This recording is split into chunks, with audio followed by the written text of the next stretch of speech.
अज्ञानी के अज्ञान को दूर करके ज्ञान के निमित्त का सर्जन करना। और इसलिए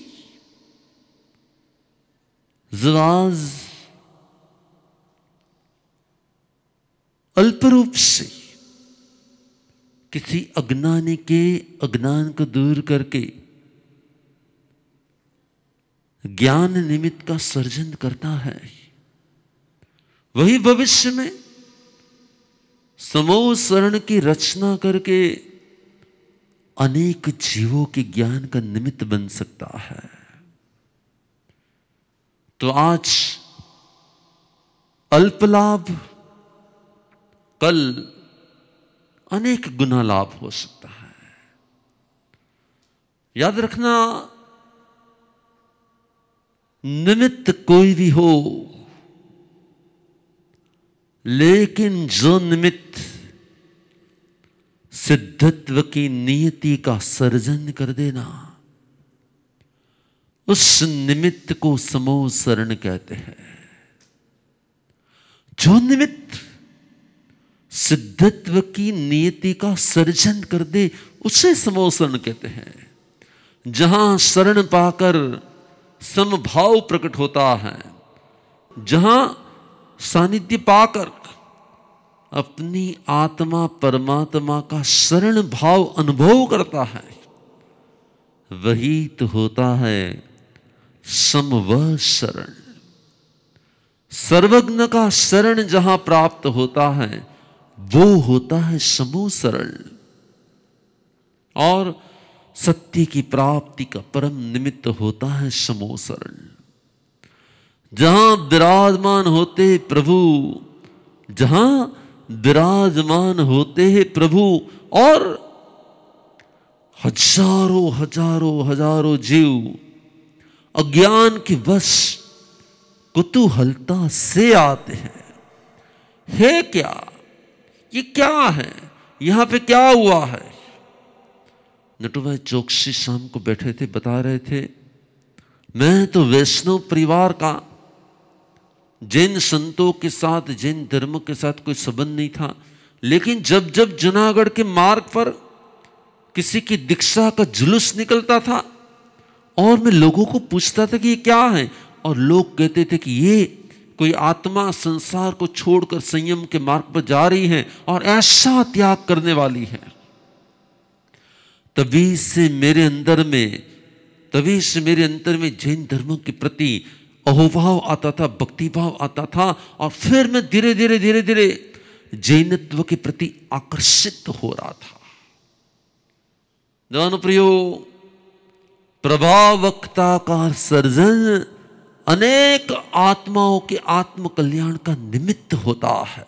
लोग उसे अज्ञान के कारण आरंभ समारंभ बोल देते हैं, लेकिन वह आरंभ समारंभ नहीं होता, वह तो प्रभु के धर्म की प्रभावना का परम निमित्त होता है। और इसीलिए देवों के द्वारा सुरचित इस समूह शरण को प्रभु भी स्वयं उसके बीच में बैठकर उसकी अनुमोदना करते हैं। यदि प्रभु तो जहां बैठते वहां पे प्रवचन दे देते, क्यों समूह शरण में जाते हैं? लेकिन प्रभु भी महा उपकारक आत्मा थे। उन्हें मालूम था कि अज्ञानी आएगा, ये क्या है, ये सोने का क्या बना हुआ है, चांदी का क्या बना हुआ है, इतना चमकता क्या हुआ है, कल तो यहाँ पे कुछ नहीं था, आज इतना बड़ा बिल्डिंग कहाँ से आ गया, आज इतना बड़ा गढ़ कहाँ से आ गया। और फिर क्यूरोसिटी ही उसको परमात्मा के साथ कनेक्ट कर देती है, क्यूरोसिटी ही उसके अंदर से भाव जगा देती है समूह शरण की राह पर चलने के लिए। और एक बार जिसका समूह शरण में प्रवेश हो जाता है, वो इंद्रवती गौतम जैसा महा अहंकारी भी प्रभु के चरण में, समूह शरण में समर्पित हो जाता है। और इसीलिए देवलोक के देव जब भगवंपति देव, व्यंतर देव, ज्योतिषी देव, वैमानिक देव जब भी समूह शरण की रचना करते होंगे, प्रभु के स्थान की रचना करते होंगे, प्रभु के लिए जब वो सिंहासन सर्जन करते होंगे और 12 गुना ऊंचा अशोक वृक्ष का सर्जन होता होगा, उस समय उन देवों के हृदय में तो परमात्मा तत्व की भक्ति होती है और देवों का यह जित आचार होता है। जित आचार किसे कहा जाता है? देवों के कर्तव्य देवों के ग्रंथों में लिखे हुए हैं। देवों को कौन सा कार्य करना, कब कब कौन सा कार्य करना, किस प्रकार का कार्य करना, वो देवों की बुक्स में, देवों की टेक्स्ट बुक में लिखा हुआ है।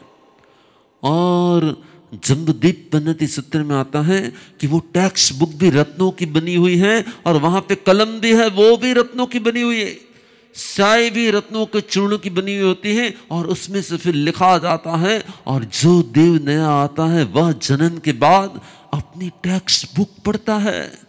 मेरा क्या कर्तव्य है, मुझे क्या क्या करने का है, मुझे इस जीवन में कैसा व्यवहार करने का है, और जिस प्रकार से उसकी बुक में लिखा होता है उसी प्रकार से वो अपने जीवन में अलग अलग प्रकार की ड्यूटी, अलग अलग प्रकार की जवाबदारी, अलग अलग प्रकार के कर्तव्य को निभाते हैं। कुछ सिखाने नहीं आता, वो सीख जाते हैं। कुछ समझाने नहीं आता, वो समझ जाते हैं। बस पढ़ते हैं और समझ जाते हैं। मैं भी कभी कभी सोचता हूं कि शायद मेरे सामने जूम लाए में सभी देव बैठे होते तो। हेलो, मेरे सामने भी जूम लाए में सभी देव बैठे होते हो, एक बार में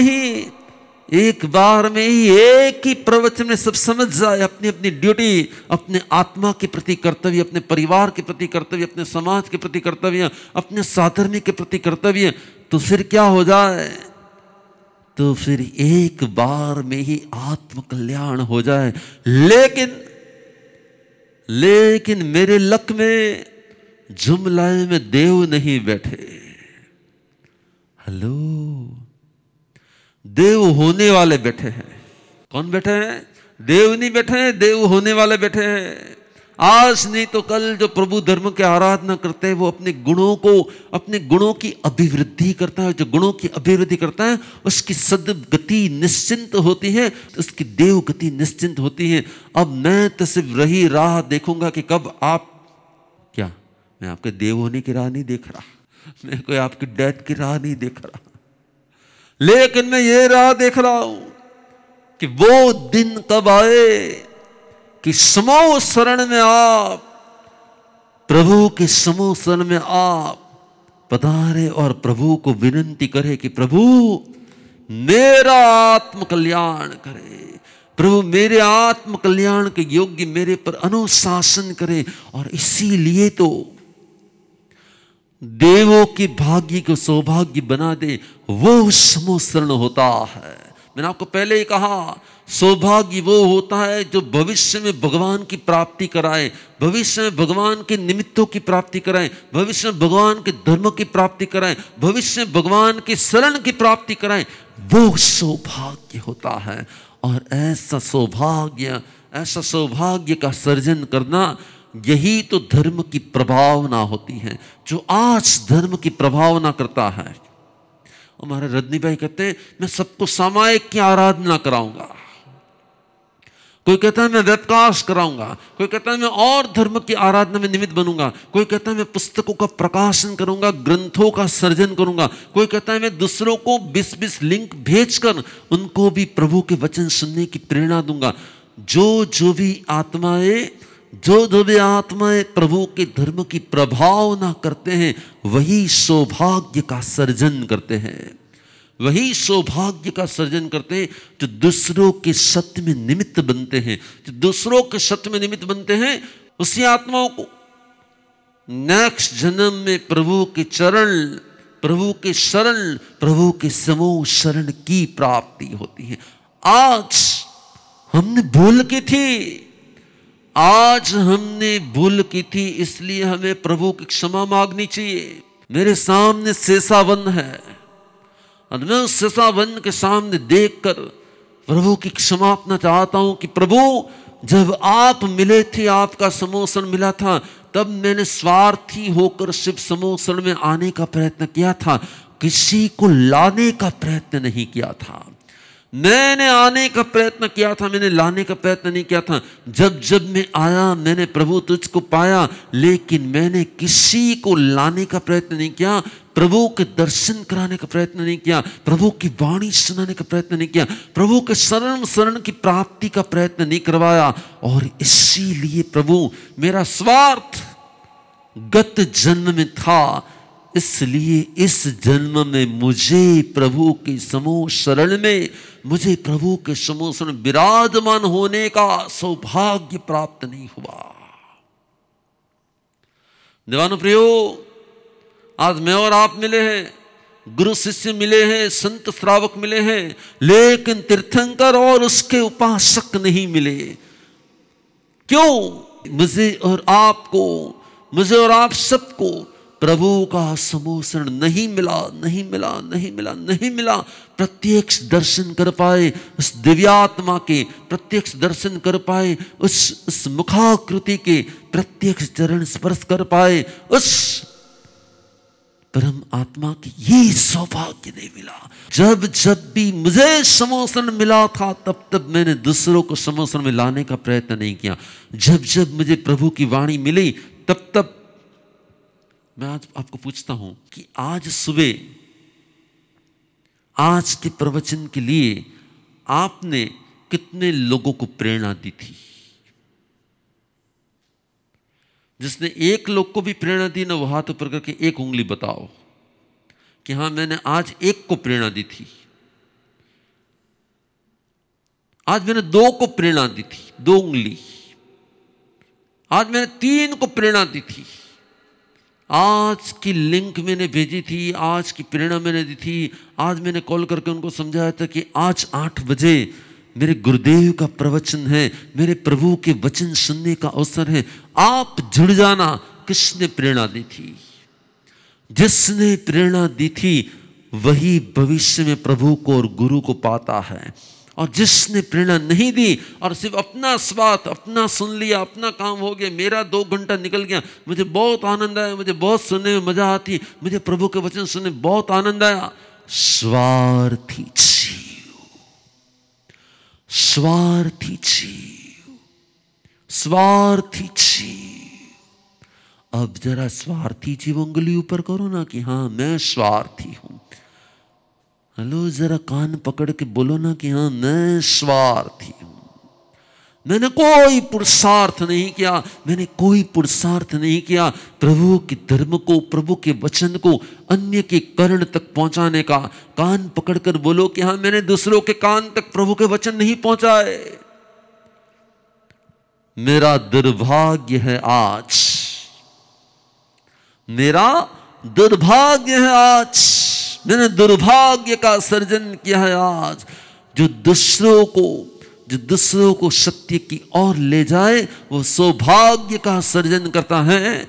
और जो दूसरों को प्रभु की ओर नहीं ले जा सकता, सिर्फ खुद ही जाता है, उसको वो कभी सौभाग्य का सर्जन नहीं करता। और इसीलिए एवरी डे का संकल्प होना चाहिए, मैं प्रभु के वचनों को फैलाऊंगा। रोज सुबह में 10 मिनट निकालकर 5-10 लोगों को मैसेज दूंगा, 5-10 लोगों को प्रेरणा दूंगा कि आज तो आप सुन ले, आज तो आप सुन ले। यदि सुनते सुनते सुनते सुनते, सोच लो आप भी ऐसे थे, आपको भी मालूम नहीं था। किसी ने कहा, किसी ने मैसेज भेजा, किसी ने व्हाट्सएप भेजा, किसी ने कुछ प्रेरणा दी, तब आपको भी ये प्रभु की वाणी सुनने का सौभाग्य मिला। यदि किसी ने कुछ तैयारी नहीं की होती तो हेलो, तो आप तक भी ये नहीं पहुंचा होता। और इसलिए आपने किसी का सहारा लिया था, तब आपको प्रभु वचन सुनने का सौभाग्य मिला। आपको किसी ने सहारा दिया, तब आपको प्रभु वचन सुनने का सौभाग्य मिला। यदि आप किसी और को सहयोगी नहीं बनोगे, आप किसी और को प्रेरणा नहीं दोगे, आप किसी और के भाग्य को नहीं जगाओगे, जो दूसरों के सौभाग्य को नहीं जगाता, उसका खुद का भाग्य सो जाता है। हेलो, अमित सेठ क्या कहा मैंने? जो दूसरों के सौभाग्य को नहीं जगाता, आज किसको कहा था? अच्छा, कनाडा रवि को कहा था। दोनों विरोध में यही कहना चाहता हूं कि दूसरों के भाग्य में भगवान के दर्शन हो जाए, दूसरों के भाग्य में प्रभु के दर्शन कराने का आपको सौभाग्य मिल जाए तो समझ लेना कि यश आप एडवांस बुकिंग करा रहे हो अगले जन्म का, आप बुकिंग करा रहे हो अगले जन्म का। और इसलिए आपने देखा होगा कि कई दिन आपको प्रभु वाणी सुनने की पूरी अनुकूलता मिल जाती है और कई दिन आपने संकल्प किया बस आज उठ के सुनूंगा, ये कहूंगा, और सुबह सुबह में ऐसा कुछ आ जाता है ना, आप सुन नहीं पाते। क्यों नहीं सुन पाते? कि पास में आपने थोड़े दिन के लिए किसी को प्रभु की वाणी की प्रेरणा दी थी, सभी दिन नहीं दी थी। आपको जब जब भी प्रभु वाणी सुनने का सौभाग्य मिले ना, तब तब आपको एवरीडे किसी को प्रभु वाणी सुनने का सौभाग्य देना है। और इसीलिए देवलोक के देव जब सुनते ध्यान में आता है कि प्रभु को केवल ज्ञान हुआ, वो अपना स्वर्ग का, वो अपनी रानियों के साथ रहने का सब कुछ सौभाग्य छोड़कर, सब कुछ सुख छोड़कर, सभी प्रकार की अनुकूलता को छोड़कर भाग कर आ जाते, भाग कर आते। कहते कि त्वरित गति से आते हैं वह इस मृत्यु लोक में जिसकी बदबू से वो देवलोक के देव हैरान हो जाते हैं। इसलिए वो इतनी सारी सुगंध को फैलाते, इतनी सारी सुगंध को फैलाते हैं जिसके कारण वह शांति से यहाँ पर समोसरण की रचना कर पाए। और इसीलिए जब जब भी कहीं पर देवों का आगमन होता है ना, तब तक सुगंध फैल जाती है। वो इतनी पहला पानी छिड़कते हैं, इतना पहला सुगंधी द्रव्यों का छिड़काव करते हैं और फिर वह समोसरण की रचना करते हैं। जहां प्रभु विराजमान होते उसके आसपास के बहुत बड़े ग्राउंड में, क्योंकि जिस समोसरण के 21,000 स्टेप्स हो वो कितना भव्य होगा, जिसके 21,000 स्टेप्स वो कितना भव्य होगा, वो कितना दिव्य होगा और पूरा स्वर्ण नहीं बना होगा। आप में से किसको किसको याद है कि मैं एक बार प्रभु के समोसरण में गया था, मैं चढ़ रहा था, मैं ऊपर जा रहा था और प्रभु के सामने में बैठा था। किसको किसको याद है? हेलो, बयानी याद है कि नहीं है? किसी को याद नहीं है? अरे क्या बात है! आप लोगों ने 5 जन्म में मेरी उंगली पकड़कर समोसण चढ़े थे। आप याद करो वो दिन, जिस दिन आप बहुत छोटे थे और मेरी उंगली पकड़कर आप चढ़ रहे थे, मैं आपको ले जा रहा था। लेकिन वहां जाकर भी आपने क्या किया? वहां जाकर भी आपने आस और पास देखा, प्रभु को आर पार नहीं देखा। आस और पास देखा, आर और पार नहीं देखा। जिसने प्रभु को आर पार देखा होता तो उसने प्रभु की आत्मा का दर्शन कर लिया होता। हमने से प्रभु के आस क्या रूप से, क्या प्रभु का एकदम समोसण है, सिंहासन तो देखो। आपने मुझे भी बातों में लगा दिया था। हेलो, आपने मुझे भी बातों में लगा दिया था समोसण में, अवंती भाई। तो फिर क्या हुआ? हम दोनों बातों में रह गए और प्रभु तो अपनी देशना पूरी कर दी। और इसीलिए इस जन्म में हमें प्रभु से दूर रहना पड़ा है। इस जन्म में इसीलिए तो हमें प्रभु से दूर रहना पड़ा है। हमें वहां से महाविदेह में जन्म नहीं मिला, हमें जन्म मिला कहाँ? हमें जन्म मिला यहाँ। जहां प्रभु थे वहां नहीं, हमें यहां जन्म मिला। जहां प्रभु नहीं थे वहां जन्म मिला। मनुष्य का बहुत मिला लेकिन प्रभु का चरण नहीं मिला। मनुष्य का बहुत मिला लेकिन प्रभु का समो सरल नहीं मिला।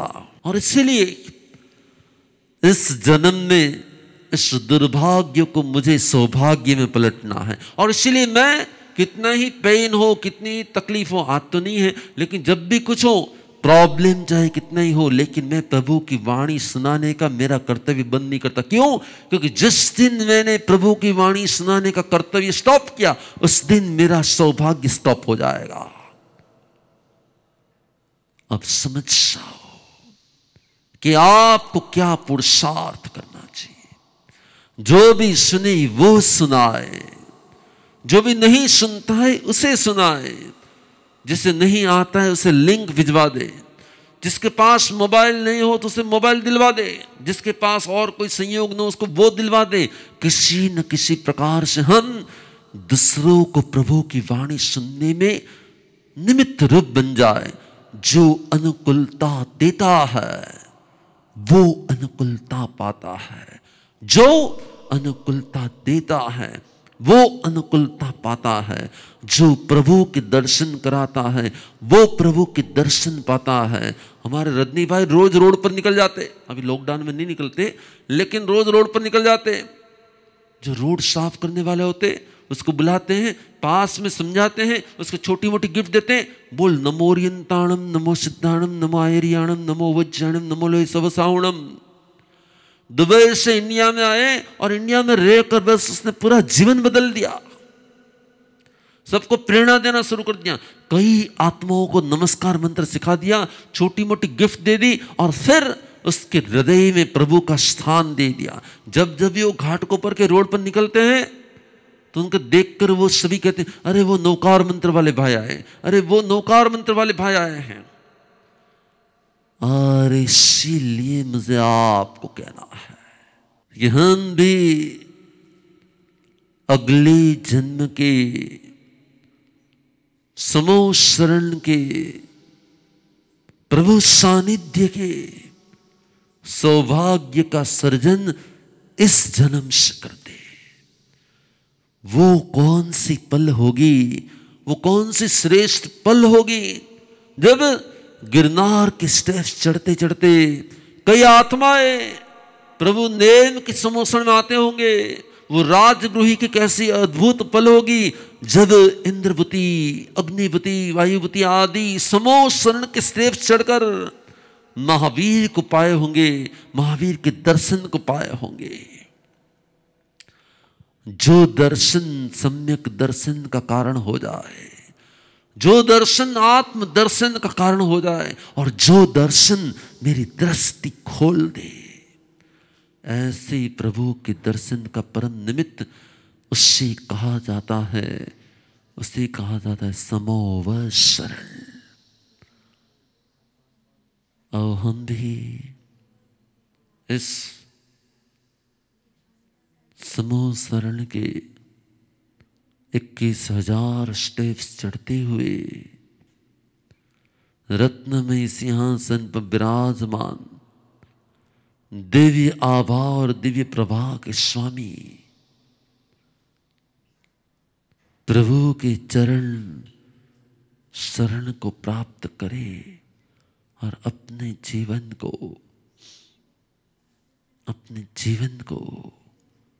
प्रभु में, प्रभु आकृति में, प्रभु आचरण में, प्रभु आराधना में बनाए। हम भी तेरे, वो भी तेरे। मनोमन इस समूह शरण के दृश्य को, इस चित्र को अपने मेमोरी पार्ट में सेव करो। बार बार इमेजिनेशन में जाओ कि आप समूह शरण के स्टेप्स चढ़ते चढ़ते चढ़ते चढ़ते प्रभु के नजदीक नजदीक पधारते हुए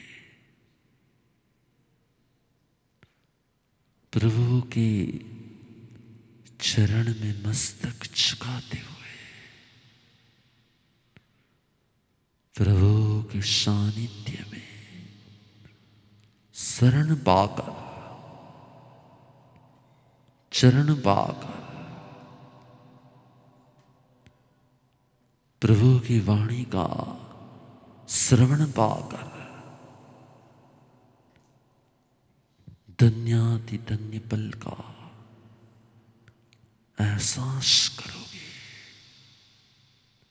एहसास करोगे,